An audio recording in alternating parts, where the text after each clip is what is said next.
Hey everyone, this is Mike, and today is going to be a little bit of a different video. Over the last few weeks, I've noticed that there are a lot of new players jumping into Final Fantasy XIV.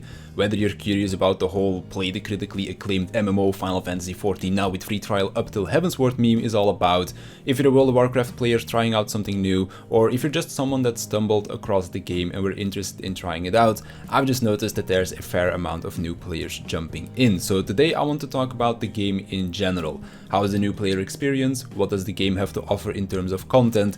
What can you expect from the game, etc. I hope I can do a good enough job to portray how I feel the game is like. So let's start off with this new player experience, because this video is mainly aimed at new players getting into the game. I'm not gonna lie, it's not good. The early game of Final Fantasy XIV is a slog, for lack of a better term. The story takes a little while to pick up, the combat is insanely slow, and questing is fairly boring, but it's a theme park MMO, what can you expect from that? And because of this, I can see why a lot of people would quit the game. I was one of them. When I first tried Final Fantasy XIV, I think I restarted 3, maybe 4 times before I actually managed to bear with the game for a longer period than just a few hours, and even then I still ended up quitting the game for about a year before I came back. It wasn't until a friend of mine invited me to try World of Warcraft again that I got the itch to play 14 again, which was the last time that I tried the game, and that is also where my 14 journey officially started. And it's because of this slow start that I can see why a lot of people would be incentivized to buy a story and a level skip to get right to the good part of the game. But if you do that, you will end up missing out on a lot of setup for the story. And if you don't care about the story, then by all means skip ahead, but story is a very important part about Final Fantasy XIV, and everything about this game is part of said story. Not just the main scenario that you are following, but each zone will have its own side storyline that is optional. Each job or class, I'll touch on that later, also has its own story, and the same goes for quite literally everything in this game. Raids, trials, gathering, crafting, everything is part of the bigger story. I've always looked at the leveling process as you playing a single player RPG. If you were to take away the open world and the occasional dungeon run that you need to do, then this might as well have been a single player RPG, and that's also how I treat the game whenever a new expansion comes out. I set aside some time for myself to enjoy the story, and then once I am done with said story, I can enjoy the MMO aspect of the game again with my friends when we've all made it to our new endgame. So that's the first part about Final Fantasy XIV. The story is part of every aspect of the game, so if you're not a fan of the story, then there will be a lot of cutscenes that will have to be skipped. Moving on to the combat. This is another complaint that a lot of people have, again myself included, because it starts off extremely slow. In 14 we have a 2.5 second GCD, or global cooldown, which means that when you just start the game and you barely have any skills, that you won't be pressing many buttons, and the ones that you will be pressing will be pressed very slowly. This GCD can be made faster by getting a stat called skill speed or spell speed, depending on if you are physical or magical, but most jobs won't be getting a lot faster. What does make the gameplay feel faster though is the addition of OGCDs, or off global cooldown abilities. In other words, skills that are on their own timer that can be pressed between these skills that are tied to the GCD. But as with most things in this game, it takes a little while to get enough of them for the gameplay to feel better. But once your job comes together, it does feel pretty good to play. So what is this whole job and class thing? Well, simply put, it's a relic of the past that isn't really a factor anymore in today's version of Final Fantasy XIV. When you start off at level 1, you are playing a class, and once you finish your level 30 class quest, your class will simply transform into a job. Rogue into Ninja, Archer into Bard, Lancer into Dragoon, etc.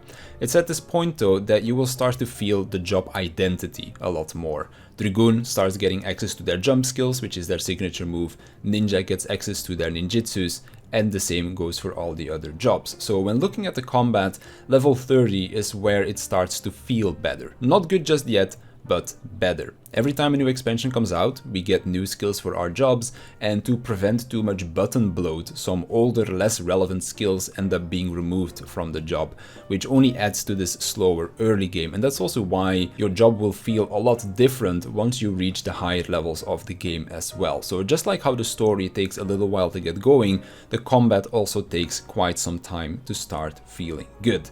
If I had to give a point in the game where things start to pick up, then it would probably be the Heavensward expansion, which is pretty good because, as I briefly mentioned before, Heavensward is part of the free trial of the game. So your journey from 1 to 50 is sort of like the tutorial of the game, where you are being introduced to its different aspects, and then starting Heavensward is where you can start to enjoy the game for what it is.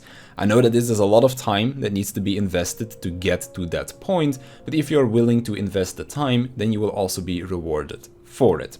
So let's talk about endgame and other activities that you can keep yourself busy with once you are done with the story. Well, there are a lot of different things that you can do actually, for whichever type of player that you might be. If you are someone that likes diversity and wants to play all of the different jobs that the game has to offer, then there are a lot of ways for you to level alts, which is very different in this game because your one character can play as every job in the game, meaning that once you are done going through this relatively slow story and leveling process, you do not need to repeat it if you want to try out a new job.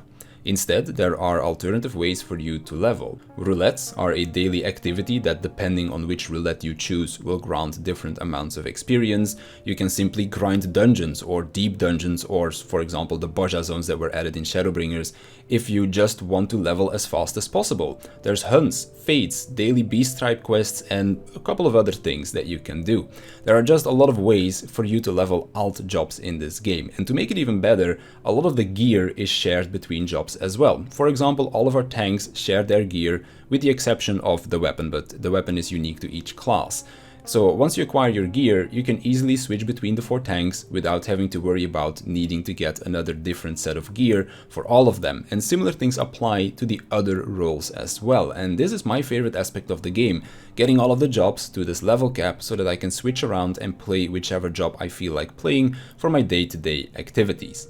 When we're looking at combat content, you have a wide variety of easy to difficult content with a lot of things in between. If we are starting at the easy content, then I would be talking about normal mode content, also referred to as story mode. As I mentioned before, story is a very important part of this game, and to make it so that everyone can enjoy the story, there are easier versions of most of the endgame content, dungeons, trials, even raids have this story version. For those that are looking for a little bit more of a challenge, we also have harder versions of these things. Extreme trials, savage raids, and even ultimate raids for those that are looking to tackle the hardest content that this game has to offer. There's also PvP in this game, from small scale game modes like Feast to a large scale battle like Frontlines, but PvP in 14 isn't really something that I personally enjoy that much, and the PvP community is also fairly small in this game. So there's basically something for every type of player to enjoy when you're looking at the combat experience. But that is of course not all that you can do. There are free companies, which is this game's version of guilds, where you can socialize with other players. You can buy a house and decorate it to your liking. You can collect glamour items, because we all know that fashion is the real end game. There's a gold saucer, which is a place where you can play a bunch of mini games, crafting and gathering, which is actually a very important part for some people from this game, as they provide gear and consumables that are very beneficiary for people looking to raid, and many more things that would just take too long to list them all. So I guess that this would be a good time to touch on gear. As I mentioned before, how crafting gear is actually a way for you to start gearing up, and acquiring gear is one of the things that you will probably keep yourself busy with for a large portion of the time that you spend in this game. So every time a new raid tier comes out, which is about once every 6 or so months, our old gear becomes irrelevant, and then there is a new item level cap that we will be chasing. There are 3 new gear sets that are important when a new raid tier comes out. First off, we have our crafted gear. This is not locked behind anything outside of having crafters and gatherers leveled, and will thus give you the biggest item level increase as fast as possible, which is why this gear is very important for our hardcore raiders that are looking to clear the raid tier as quickly as possible. Outside of this, we have 2 other sets, Tombstone gear and raid gear. Both of these are locked behind a weekly lockout. When it comes down to our Tombstone gear, this is something that we can buy using a currency called, you guessed it, Tombstones, and these Tombstones are capped at a weekly limit and can be obtained by doing just about anything on a max level job. Raid gear comes from our Savage raids, where you are able to obtain gear when you clear the fight once per week.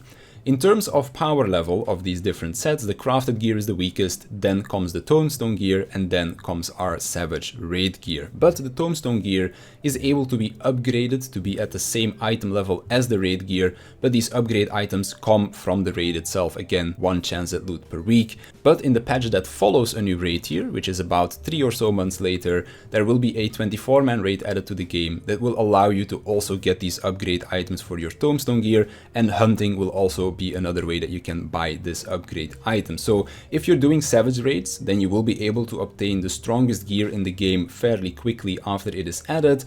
If you are not a savage raider, then you can still obtain the max level gear a few months later when this 24-man raid gets added. I also mentioned that we have ultimate raids in this game, which is the hardest content the game has to offer, but this does not reward you with a big power level upgrade. It instead rewards you with vanity items, a title and a shiny weapon. So ultimates are basically there for the challenge and not for you to gear up your job. Each expansion also has a relic weapon quest line. This relic weapon you can upgrade over the course of the whole expansion to make it stronger as new steps get added. In general, the relic will always be slightly behind in strength on the raid weapons, but at the final step, that is where the relic becomes the strongest weapon in the game, albeit by a very small margin. And again, this final relic step won't be added to the game until a few months after the raid has been out. And the relic is also a fairly lengthy process for you to obtain it, so it takes a very long time to get a relic compared to getting a raid weapon if you are a good raider. So to close off the video, let's talk about the content release schedule. In general, we get a new big patch every 3 or so months with smaller patches between that. This means that there will be periods in the game where there is nothing new to do, and the developers also encourage players to take a break from the game when that is the case. For some who want to play 14 and only 14, this could mean that there are times where you feel like there isn't much to do, but for those that also like to enjoy other games, you can enjoy your other game without feeling that you are missing out on stuff in 14 because you're not playing the game 24/7. The game respects your time, and depending on the type of player that you are and what you want from the game, this can be a good or a bad thing. I'm a little bit in the middle, as I sometimes would like to spend more time playing 14, and sometimes there just isn't enough content to keep me engaged. But on the other side, whenever there is a new game that comes out that I am very excited for, then I don't have to worry about missing out on stuff in 14 because I can just leave it alone for a month without really missing out on anything. I might have gone a little bit too much into detail for someone that is just starting out on the game, but I feel like it is better to give too much information than skip over certain things that people might be wondering about. So if there are any questions that you might have after watching this video, or if you're someone that has already been playing 14 for a while and would like to add something to what I said, then feel free to leave a comment down below. If you want a little bit more of a back and forth with either myself or other members of the community, then you can also always head over to the link in the description to my Discord server, as there's pretty much always someone online that is willing to answer any questions that you might have. And on that note, I want to thank you for watching, I want to thank my Patreons for their support, and I'll see you in the next one.